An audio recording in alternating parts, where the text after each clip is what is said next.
बिनधास्त पक्षातून बाहेर पडा, ओबीसीचं नेतृत्व करा आणि महाराष्ट्राचे तुम्ही ओबीसीचे पहिले महिला मुख्यमंत्री व्हा।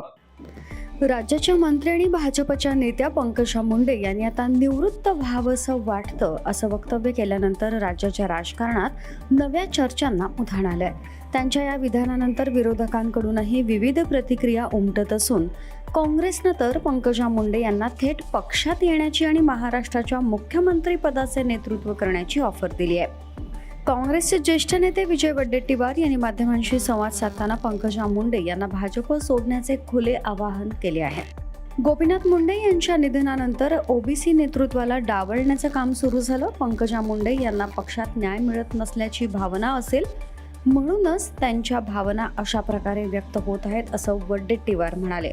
यावेळी त्यांनी पुढे सांगितलं की पंकजा मुंडे यांनी भाजपमधून बाहेर पडून स्वतंत्र नेतृत्व करावं। त्या महाराष्ट्राच्या पहिल्या महिला मुख्यमंत्री होऊ शकतात। काँग्रेस त्यांच्या पाठीशी उभी राहील।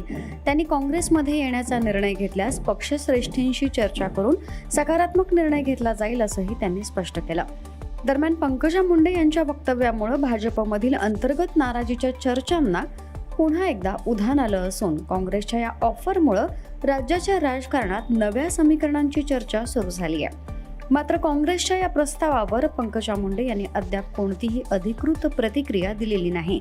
राजकीय वर्तुळात आता पंकजा मुंडे पुढे कोणती भूमिका घेतात आणि भाजपकडून यावर काय प्रतिक्रिया येते याकडे सर्वांचं लक्ष लागलंय।